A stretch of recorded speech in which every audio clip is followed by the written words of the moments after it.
What's up everyone, back for another beer review, and today I'll be reviewing yet another beer from the Deschutes Brewery, and they're out of Bend, Oregon, and this is their Obsidian Stout. So this is an American Stout that comes in at 6.4% alcohol by volume, 55 IBUs at the time of review. This bottle is just over 3 months old. So full disclosure, I've had this beer before once back in 2014, and I thought it was a well-made American Stout. So recently I was in Erie, Pennsylvania, and I saw some Deschutes beers on the shelf, and I picked up this along with their Black Butte Porter, which I already reviewed, and the 2022 vintage of the Abyss, which I'll be reviewing in the future. So yeah, I don't remember much about this one other than, again, I thought it was a well-made American Stout, and they have a very generic little, I guess, sentence here on the side of the label. We'll read it just because it really doesn't spoil anything, to be honest with you. It says, explore this bold stout's notes of espresso and dark chocolate to experience an award-winning ale for the ages.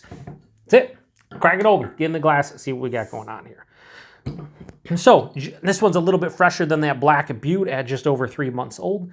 A beer like this should be fine for many, many months. Give it a pour here. Oh, that's looking... It's looking nice. For 6.4%, that's looking pretty viscous. Like, it had more of a dark brown look to it, but pouring out it was thicker, even if it was just dark brown. Nice. So yeah, that looks beautiful in the glass. That looks like an absolute, see if I swirl up a little bit of a bigger head here, but that looks absolutely fantastic in the glass. That looks like a beautiful 6.4% American Stout. It has a deep, dark brown kind of color, or more of like maybe a lighter black, not like pitch black. On camera, it's gonna look pitch black, but in person, has just under a finger of this beautiful, I would say, kind of like mocha color, but more into like the light brown spectrum. It does have a great creaminess to the look. Hold it up to the light, can't see through it. There is a little bit of like a Coca-Cola vibe at the bottom when I hold it up to the light. But I mean, yeah, that's exactly what I want out of a 6.4% American Stout. Let's get a nose. Exactly what they said. There is I'd say a sweeter dark chocolate. This isn't like 50, 60, 70% cacao bar kind of dark chocolate. This is more like a little bit more bittering than like a Hershey Special dark chocolate. Espresso for sure, and it's giving me like, again, a mocha character. That chocolate and that coffee is kind of combining, and it's like a little bit of a sweeter mocha character. A nice underlying roasted malt character, not too over the top, not too roasty, but nice. Touch of a dark fruit, maybe some molasses and brown sugar. And then there's this nice earthy kind of slightly floral hop nose. Not too big, but definitely there.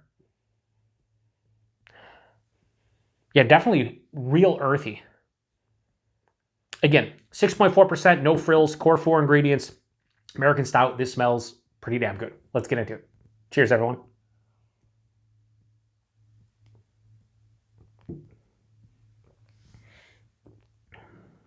Yeah, really well made.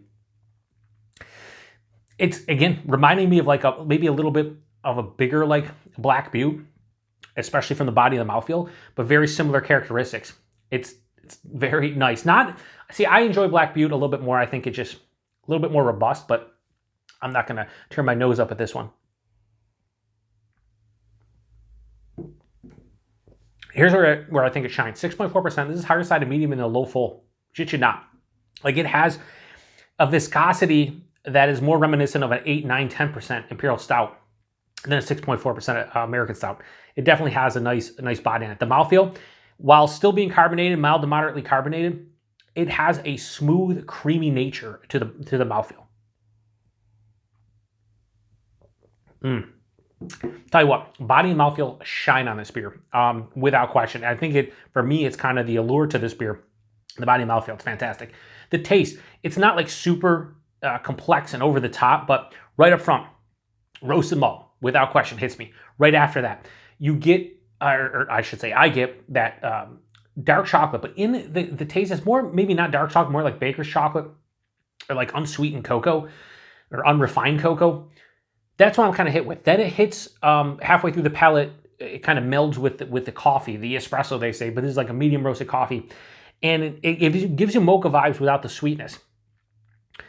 Because this beer isn't overly sweet. It actually leans a little bit more bitter and roasty than it does sweet. there is underlying like brown sugar, caramel, toffee, sweeter like spun sugar, caramelized sugars, but it's not super noticeable. It's just underlying. Second half of the palate, that's where the earthiness hits. There's a little bit of a floral kind of character as well, but this is more earthy than anything. This finish is moderately bitter, maybe a touch over moderately bitter, like between moderate and full-on bitter. It's semi to full-on dry as well. This definitely, put it this way, if you're not somebody who enjoys bitter, more dry American stouts, probably wouldn't be the one for you. I don't necessarily love them, and as I continue to drink on this one, I'm kind of reminded of why I don't like this as much as the Black Butte Porter. I think Black Butte is more balanced, and I think the flavors are more in line with what I prefer out of like a porter or a stout.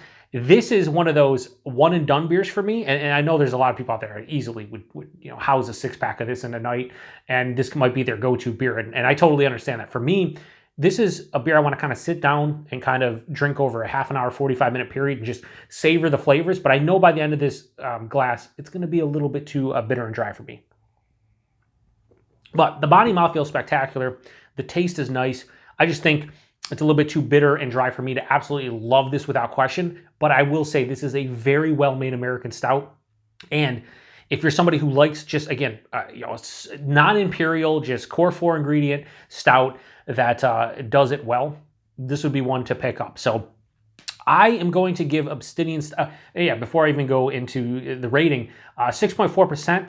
Can't really tell, there's no alcohol strictly, there's nothing on the palate, but I will say that the body mouthfeel, I would think this is like 7.5, maybe 8%, just from the body mouthfeel, really. I think this skirts in the upper echelon of like a regular, as far as ABV goes, a regular American stout, and it skirts the line of, getting into that double range, that imperial range, just because of the body and mouthfeel. So it hides the alcohol well, and it's fine, but like the body mouthfeel, I would be confused doing this blind. I would say like 7.5, 8% easily. Anyway, so the rating on Obsidian Stout, I think this is like a 4.5 out of 5 for just an American stout. Personal preference, I'm going to give this a high 4 out of 5 and go 4.05 out of 5.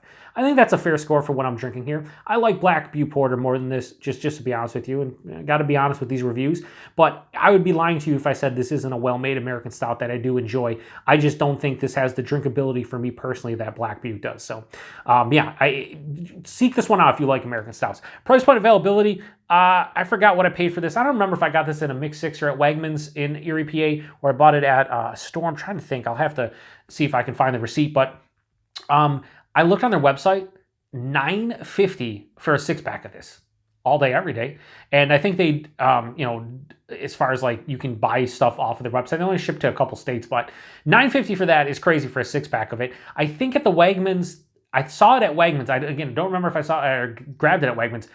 And it was $11.99, I think. So $9.50 to $12 6-pack. Yeah, I mean, this is a well-made American stout. If you're in the mood for something like this, then, paying less than $2 for a bottle all day, every day. And availability, as I said, you can go to their website. There's a couple places that they ship to in a couple states.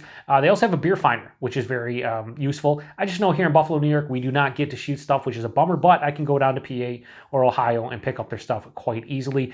If you've had this one before, comment section. I know a lot of you old school craft beer drinkers going back, 10 plus years, you've probably had this beer before. So post in the comment section, let me know what you think about it. Whether you've had it 10 years ago or you had it recently. Again, I had this about 9 years ago and I'm having it now. It's kind of what I remember this beer being. I don't think the recipe has probably changed in the last 9 years. I still prefer the Black Butte Porter, but this is still pretty good and I can't wait to get into the Abyss, the 2022 vintage. Anyway, appreciate everybody stopping by for another beer review here on the Beer Patrol. To the next one. Cheers.